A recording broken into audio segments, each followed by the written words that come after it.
આપણું મૃત્યુ આવે ત્યારે આપણે નાચતા હોઈએ, ઠાકોરજી નાચતો હોવો જોઈએ. આપણી તકલીફ એ છે કે જેવું મૃત્યુ નજીક આવે તો તમે લોકો તમે ક્યારેક જોયું હશે, જીવને જમને વાદ હાલતો હોય ને એવા વ્યક્તિઓ ડરેલા બહુ હોય.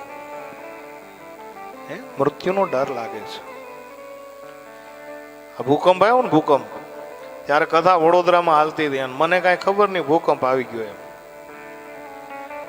જયારે અમે રાત્રિના સમયે થોડુંક લટાર મારવા નીકળ્યા ને તો બધા બહેનો મહિલા મંડળો જેટલા હતા ને એ બધા ભાઈઓ એની ભેગા હતા. બધા હનુમાન ચાલીસા બોલતા. મેં કીધું હું આજ કાંઈ આમ શનિવાર છે? મને કે ના ના બા. મેં મંગળવાર? મને કે મંગળવાર નથી. તો મેં થયું હું આ કેમ હનુમાન ચાલીસા બધા શેરીએ શેરે બોલ? ત્યારે કીધું બાબુ બીજો આંચકો હમણાં આવવાનો છે.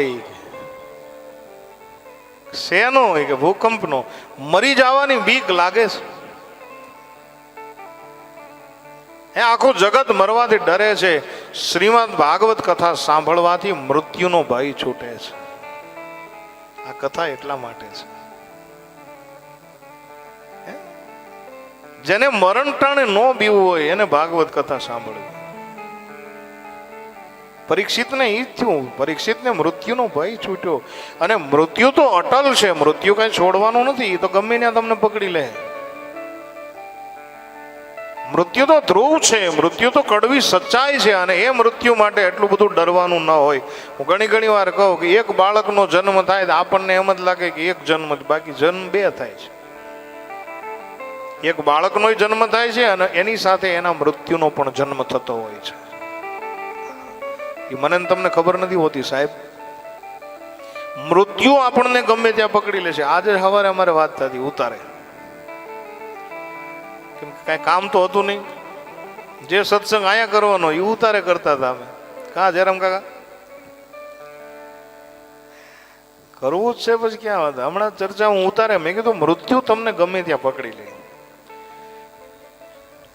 અને મૃત્યુની આપણને કોઈને ખબર નથી, પણ આપણા પગને ખબર છે. ગોપાલ બાપુ, પગ જે છે ને એ આપણા પગને ખબર છે મૃત્યુ આપણું ક્યાં છે ને ક્યાં સ્થળે છે ને ક્યારે છે. પણ પગ બોલી નથી શકતા. તમારે જોવું, તમારા પગ તમારું જ્યાં મૃત્યુ હોય ને ત્યાં તમને લઈ જાય.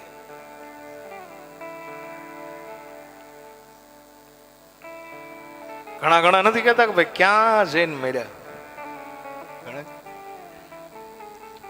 હરદ્વાર ને કાંઠ તો ન્યા મરી ગયા, 4 ધામમાં ગયા તો ન્યા મરી ગયા. એનું મૃત્યુ ત્યાં હોય. પછી મેં આ ઉતારે એક દાખલો આવ્યો હતો. પોપટનું બચ્ચું ઝાડની ડાળી ઉપર બેઠું હતું. જમરાજા નીકળ્યા એનું વાહન લઈ. જેવા યમરાજ નીકળ્યા ને એટલે પોપટની સામું જોઈને દાંત કાઢતા ગયા. હવે સાહેબ જમરાજ દાંત કાઢે, પોપટનું બચ્ચું મીઠું ફફડવા. ઓહો, કીધું કે ઉભા રહ્યો, પણ જમરાજા ઉભા ન રહ્યા, દાંત કાઢીને નીકળી ગયા. પછી તો શું છે કે નાથભાઈને બોલાવવો પડે. અને નાથમાં કોણ મોટું? ગરુડ. અને ગરુડજીને બોલાવી અને પેલા પોપટે કીધું કે યમરાજ મારી સામું જોઈને હસતા ગયા છે, મને બહુ બીક લાગે છે. અને તમે મારા નાથભાઈ છો એટલા માટે તમને એક થોડીક સહાય કરવા માટે મને ક્યાંક એવી જગ્યાએ છુપાવી દો. મને યમરાજની બહુ બીક લાગે. બોલે કેમ? બોલે હા મારી હામાં દાંત કાઢતા ગયા.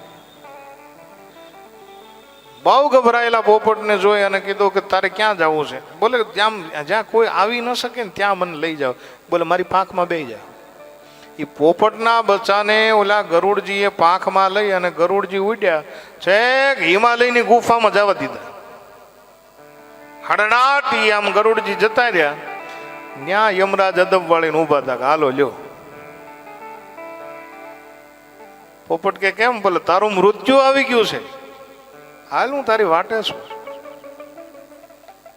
અને પોપટને યમરાજે કીધું હું એટલા માટે દાંત કાઢતો હતો કે તારી સામું જોઈને કે ભાઈ તું છો પોપટ, તારી પાંખું એટલી બધી નાની છે આ, અને આ હિમાલયની ગુફામાં તું આ સમયે ઉડીને પહોંચીશ કઈ રીતે?